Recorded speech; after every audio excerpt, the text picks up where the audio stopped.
Hi, everyone, and thank you for tuning in. My name is David Rourke, and I'm part of the accounts team here at Leostream. Today, I have the pleasure of introducing Karen Gondoli, our CEO and VP of Product Management, who will be discussing all things OpenStack. She'll be covering some of the key benefits when it comes to choosing OpenStack for VDI. She'll share some exciting news on a new strategic partner of ours, and even jump into a live demo of the platform. With that, Karen, I'll turn things over to you to get things started. Okay, great. Thanks, David. Hello, everybody. Again, my name is Karen. So let's jump right in and start with a little discussion about why might you be thinking about OpenStack in the first place.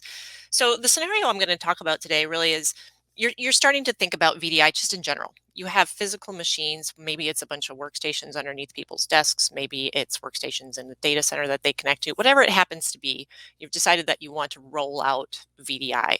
But you're looking at some of these legacy full stack solutions and thinking, wow, this is a behemoth of software and it's very expensive and it's complex and it's way more than I need.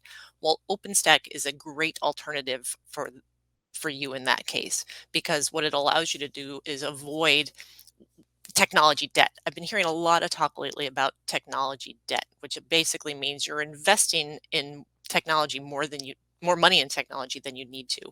And so with OpenStack, because there are open source versions or there are just less expensive supported versions, you can avoid the technology debt that these legacy VDI stacks are going to lock you into. You can also lower costs in other ways because OpenStack is a cloud native solution. It is going to turn your data center and your VDI environment into a cloud-based model, which means you can manage consumption better.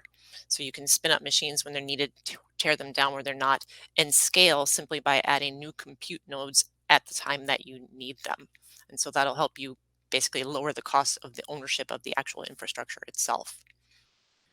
On that same note, it really does improve the scalability because you do just add compute nodes underneath the overlying platform that manages the compute. It's very easy to scale up the environment as you need to build and as your business grows. Now, for high performance workloads, OpenStack does now support GPU acceleration. So no matter what type of user you have, whether it be a task worker, knowledge worker, high performance worker who's doing some graphics editing, you can build different instances and flavors inside of your OpenStack environment that support these different workflows and do support the display protocols that can leverage the GPU to give you high performance. And then the last point, really, it's kind of part of the cloud native aspect of it. OpenStack gives you good network isolations. So whether that's in your organization, you need to isolate different tenants or different groups of users, or maybe if you're an MSP, you need to isolate your different clients. You can have complete network isolation of these different environments at the OpenStack level. So that's very secure. And as David mentioned, the next thing to point out is that yes, there are open source solutions for OpenStack. Well, yes, OpenStack is an open source solution, but you can also leverage a trusted partner to simplify your transition. For people who have small IT teams, building out OpenStack itself at the beginning can be a bit of a daunting task, but partners such as Virtuoso, who Leostream just partnered up with, do provide great cloud-based solutions that give you the security, give you the high performance connections, allow you to scale and take advantage of cloud models, but are also managed for you so you don't have to build the environment out yourself. So I definitely encourage you to check out the solution that they have, and it's actually what I will show you in part of our demo coming up. So that's a little bit about why OpenStack specifically for 3DI. Now, why Leostream to manage the OpenStack VDI? In a sense, it's about the only good option you've got because we integrate directly with the OpenStack APIs, whereas other solutions kind of wedge themselves into OpenStack a little bit. We are talking in detail with the APIs so we can provision instances, power control them, assign them out to users. And the nice thing then with Leostream too is it's not just about managing OpenStack. We are vendor neutral to the platform. So you can support a hybrid environment. If you are migrating users from physical workstations to OpenStack, you can do that with a single login portal for your users. Always key to maintain a nice seamless end user experience.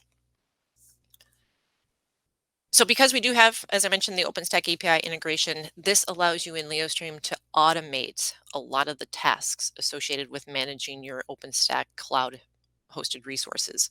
So we give you elastic capacity and power state. Create new instances when they're needed, tear them down when they're done, power control them just to save on power. All of these things you can automate within the Leostream environment. And to support all those isolated networks I mentioned, we do have the Leostream Gateway. So this allows you to keep your instances either off the public internet or just isolated from other tenants, and then use the Leostream Gateway to tunnel the connection for the user into that private network. And that can be done using either our built-in HTML5 viewer, supports RDP, VNC, and SSH, or any number of high-performance display protocols can be passed through our Leostream Gateway as well. Things like HP Remote Boost, Mech9 TGX, Nice DCV, many options for you there. The final point to mention, one of the big benefits you'll get from leveraging Leostream in your environment is the ability to monitor the desktop usage and users' use patterns. You'll see when users log in, you'll see when they log out, if they've gone idle, if they disconnect. And this gives you what we call that audit level tracking trail. So you can look for outliers in users' behavior that might indicate you have some sort of breach. Or maybe you can just monitor pool usage so you know when you need to add compute nodes to your environment. The key is that Leostream gives your IT all the tools it needs to do really that day two operations so you can keep the system running smoothly. So with that all said, let's take a look at it. Let me share my screen.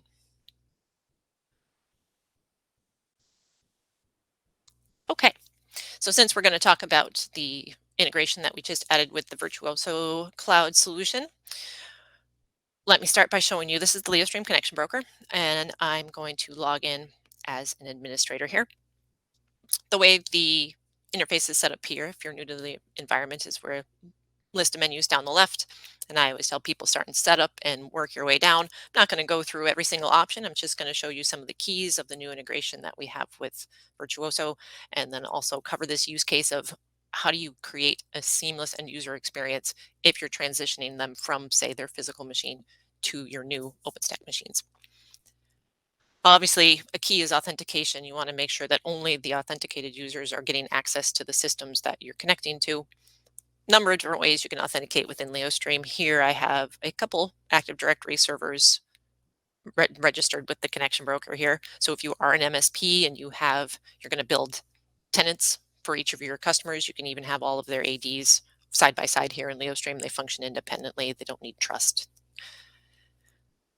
For MFA, I don't have any MFA provider set up in here, but we do support Radius. You can have SAML-based IDPs as a front end. There are a number of different ways to enforce multi-factor authentication from a Leostream login. Center is in Leostream. Now here's where you'll actually get all of the machines that you want to manage in Leostream into the Leostream environment. You create what we call a center. So in here, what I have is a center for my physical machines. And essentially what I did there was on my physical desktop, I installed our Leostream agent. The Leostream agent registered with the connection broker and gets popped into the uncategorized desktop bucket. That basically means any machine, be it cloud, virtual, physical, that you install an agent on and is not managed by another type of dedicated center. As a dedicated center example, I've got OpenStack right here. So here I've actually connected into the Virtuoso Cloud using the native API integration we have for OpenStack specifically, because that's what their cloud is built on. We do support a number of others, VMware, all the major public cloud vendors, various different hyperconverged infrastructures. You have lots of options here. The gateway page then is where you then tell your connection broker what different gateways are you supporting as part of your environment. So if, for example, you have 3 different private networks, you'll have one Leostream gateway for each of those networks, and you'll register all 3 here. It's a very good thing about the way Leostream is architected is that the gateway is decoupled from the broker. So you can actually build these different network architectures and support them easily by using the right gateway for the right private network. So the setup section, essentially you hook Leostream up to all the different external systems you're going to use in your environment. And then in configuration, you're going to build up the different workflows that you want to support for your users. So in our case, our workflow is transition someone from a physical machine to a virtual machine. So what I have here is I created one pool, which is everything in that physical desktop center. So anytime I install a new agent on a new machine, it's going to automatically be sorted into this pool. I don't need to do any more configuration in Leostream. So that's the pool that my users are originally being offered machines out of. And then what I have here is what we're calling a floating pool. So in this case, I've actually defined my pool based on name, but you can define it based on any attribute you want. But I like doing it based on name when I'm doing provisioning in a pool. So if you come down here, you'll notice that pools control provisioning in OpenStack. This is where I mentioned being able to expand out in the capacity. So in the provisioning parameters, I can set different limits for the pool. You can even do it by time of day if you happen to have classes or different workflows that are very time-based. But this gives you a way to make sure that there's enough capacity when users need it and that you tear it back down when it's done. And here we're obviously provisioning into our Virtuoso cloud. And then we're just setting some other parameters for the instance, things like the availability zone, the flavor, which will tell how many CPUs, things like that, does it have? And obviously the master image. We need to know what image do you want to provision off of. And the key there is to make sure the Leostream agent is installed on it. You want to make sure the agent is on there because what it does is performs the domain join. So we'll have an image that's not joined to the domain.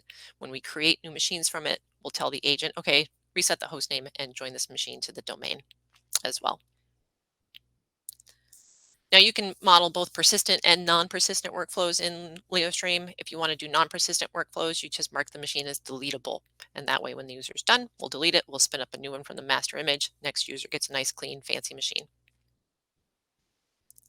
So those are my tool pools. I'm essentially moving somebody from their workstation under their desk to a non-persistent machine hosted up in Virtuoso.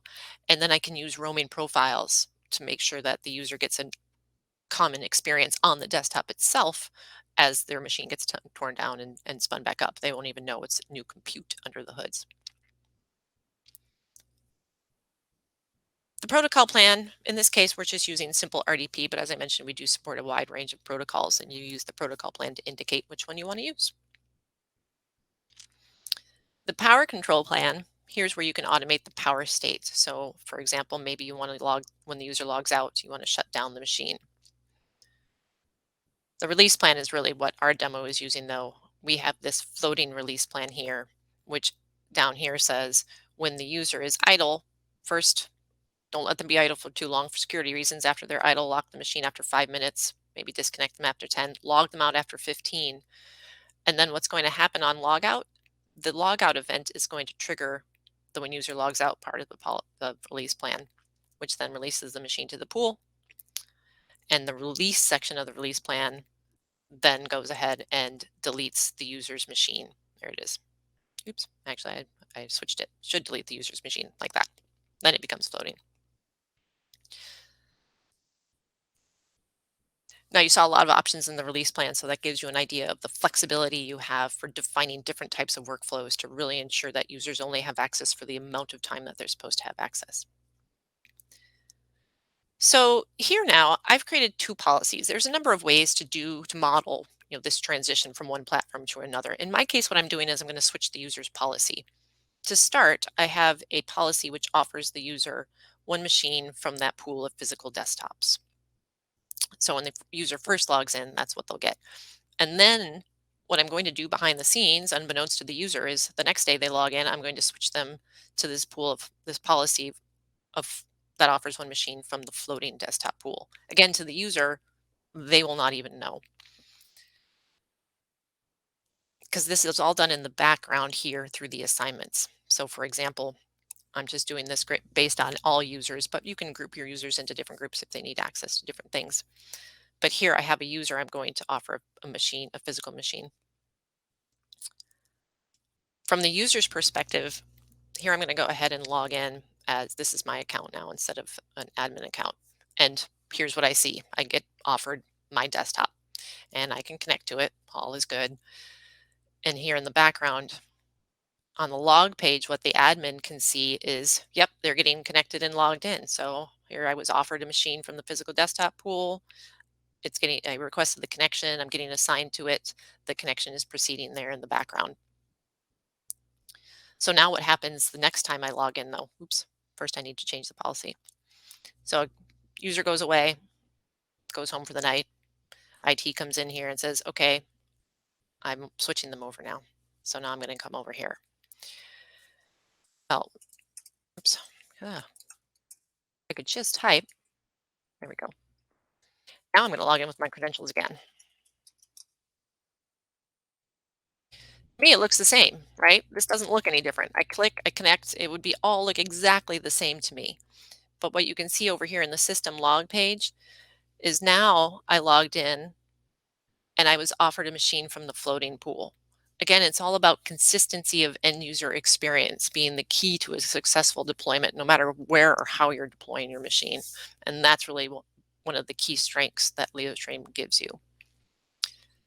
So I'm going to end it there and pass it back over to David. Thank you, Karen. For those of you interested in learning more, please do not hesitate to reach out to us. You can contact us at sales@leostream.com, and we're happy to begin discussing what a Leostream proof of concept would look like. Thank you to everyone who joined today, and we look forward to hearing from you.